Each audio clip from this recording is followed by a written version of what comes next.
So I've finally broken down the dates, guys. I've got the dates, the important dates to look forward to based on Legion Remix and everything we now know about it. But before we jump into that, let's get into this week's news real quick and do a quick rundown here.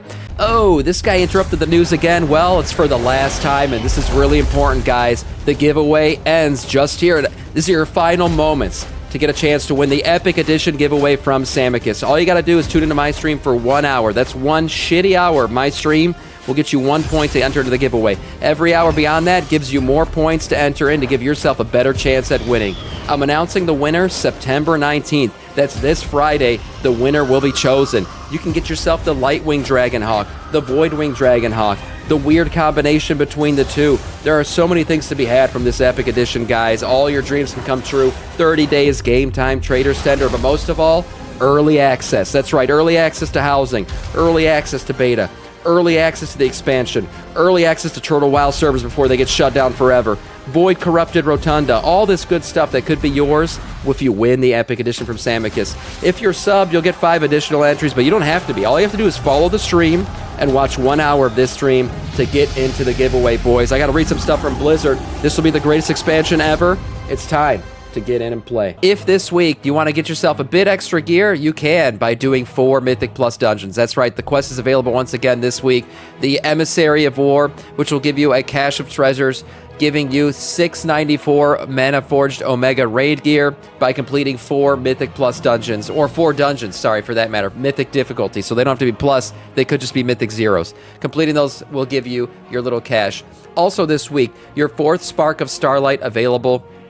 This will allow you to craft another piece of gear, getting yourself, every 2 sparks, give you another spark that you'll be able to use for crafting. A lot of people's crafting, best in slots, can also be found here. This should be linked down below the video if you're watching this on YouTube. I mean, look at this. We got bracers and belt for Death Knights, as well as the weapon. The 420 weapon doesn't show it here, but oftentimes if you're not running Mythic Raid, that is a best in slot for you as well. So crafting those this week and every week beyond that is pretty fun. Spark of Starlights will always tell you, if you check your currencies, how many sparks you've gotten so far this season. So always keep track of that, and you can retroactively get sparks have you missed a week prior.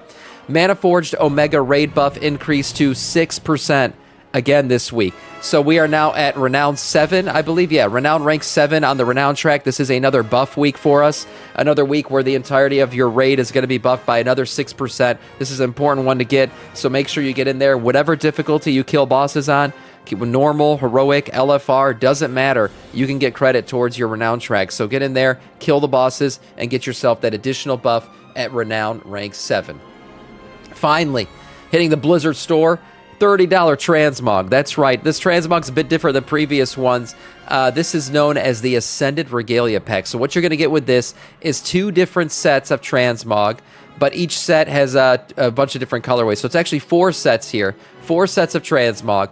But the crazier thing that comes with this is you are getting 20 different weapons, 22 different weapons to be exact. 22 weapons are included with this. For $30, you're getting 4 sets plus the 22 weapons. And the weapons look pretty damn good. There's a bunch of stuff to be had here. This is, by the way, American dollars, so looking at the weapons and different things, there is like a void / kind of spirit theme to this. It almost gives me Shadowland vibes, but a lot of these weapons do look very cool. Look at that angel. That's badass. A lot of cool looking stuff here. I'm not one to buy stuff off the WoW store, but if you are, this is probably one of the better transmog sets that they put out there. Again, 2 different void and spirit themes, so if you want it, you can jump in and get it.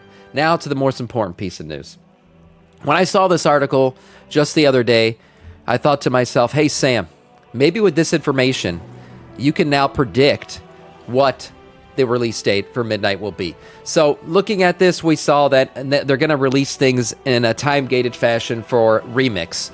Basically, Remix will be dropping with 11.2.5, and we now know that up until December 2nd, we won't have unlocked everything just yet. Infinite Echoes is that final part of the event where your character starts to go a little crazy, and then you transfer them over to the next set of the retail servers. December 2nd marks that event. So from October 7th to December 2nd, we're expecting Remix to run. It'll go beyond December 2nd just a little bit once that Infinite Echoes event kicks off. Takes a little bit of time, and then everyone's characters are transferred over.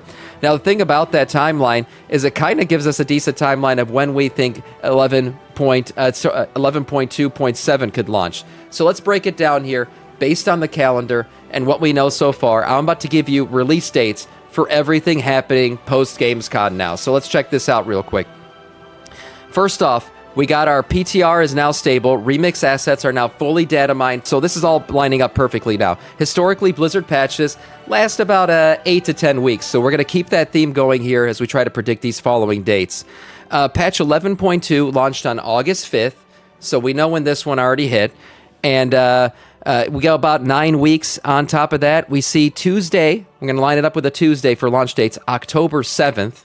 Hey, I mean, look at that. Lines up perfectly with the Echoes thing ending. This also is the same cadence that they used for Remix Pandaria earlier this year. So unless any major changes happen before a Remix goes live, we're expecting this to work out perfectly. So basically, October 7th, 11.2.5, we're going to hold that date in, okay? And we're going to go another 8 to 10 weeks from there. We're moving to pre-expansion territory now, talking about player housing early access coming in 11.2.7. Blizzard already confirmed that's around the time that we're going to be getting this thing. So let's carry forward from there. Blizzard confirmed we're getting player housing with your midnight pre-orders, or if you win the Samiccus giveaway. That puts you at 11.2.7, 9 to 10 weeks from 11.2.5, the date we just discussed of October 7th, giving us a Tuesday, December 16th, guys. This one I'm fairly confident in. If we see December 16th lining up perfectly with that pre-holiday, remember when I was trying to predict it just the other day and I was like, oh man, it's getting too close to Christmas? If you look at that calendar, December 16th is that basically that last Tuesday before you get into the holiday season, and they're not going to drop any kind of stuff there. This also works out perfectly. You know, you give the players their housing, early access stuff, all the holiday stuff that could be gathered for this thing. There's going to be a ton of stuff to do with player housing, and this is a perfect way to kind of carry over all of that stuff through the holiday. You keep your players busy with all the player housing, early access, and everything that comes with that, and then we get ready for midnight. That's right. So here we go. My prediction now for the Midnight expansion release, we are now off the calendar here. Midnight is the next full expansion. It'll launch 12.0 for us. Blizzard store says on or before June 30th. Now, we know that that's just a far out date that they put out there. Doesn't actually mean anything. It's really just a legal thing that they have to put in. A lot of states legally require it for a pre-order. So June 30th is not really an important date. What has happened in the past is they've never launched a Q2 expansion unless it was delayed. Most expansions drop in Q1. We see Shadowlands, Dragonflight, Battle for Azeroth all launched between January and March. Combining that with the fact that no Season 4 planned, right, for The War Within, we already know that. And it's clear they're aiming for an early 2026 release date. Based on the cadence, market ramp-up, and PTR cycles, I'm going to call Tuesday, February 24th as your launch date for Midnight. That's right. I've been saying near the end of February for a while now. I'm locking it in. You know, clip it, ship it, whatever you want to say. Samiccus, you were right, you were wrong. February 24th. Give me that date for your Midnight launch date. I think that's when it's going to happen. You can tell, tell that girl that you met at the furry convention you're not going to be able to do Valentine's Day this year because you're going to be playing WoW Midnight. That's just how it's going to have to happen. This also, by the way, lines up perfectly where we go another 9 weeks, basically, or sorry, like 8 or 9 weeks from 11.2.7. That leaves about 2 weeks for your pre-patch cycle. Your pre-expansion, I should say. Your pre-expansion cycle, you got about 2 weeks. 2 to 3 weeks is typically pre-expansion patch stuff. So we'll have the pre-expansion excitement event, probably Void shit opening up above us, and then February 24th, lock it in, ship it, clip it, whatever you want to do. That is going to be your launch date for Midnight. I'm fairly confident in that right now. Sam, incorrect. They won't make us wait that long. War Within would run 2 dry of content. I don't think so. I think with 11.2.7, you're going to get story quests, new content, and systems updates. You're also going to have player housing launching with that. And at the end of the day, you're gonna have pre-patch. So it's not all that time with nothing. You got to remember, about 2 weeks before the expansion launches, you're going to have all the new pre-expansion stuff going on. You're going to have the Void event going on. You could even say 2 to 3 weeks. So really, 11.2.7 is just going to run your typical patch length. It's not that much longer than anything else. Like I said before, it's typically 8 to 10 weeks. So that puts it perfectly. You got another 8 weeks of 11.2.7, 2 to 3 weeks of pre-patch or pre-expansion content, and then bam, you get the expansion. It's not overly drawn out. You still think February 3rd? Maybe, could be. Show the timeline on your YouTube. Here's this timeline. So I did actually lay it out perfectly. This is how, again, I think it's going to all work out here.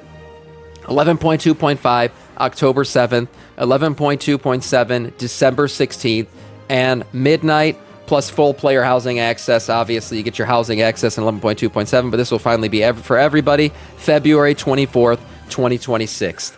Like I said before, boys, lock it in. This is what it's going to be. And that is all in terms of news.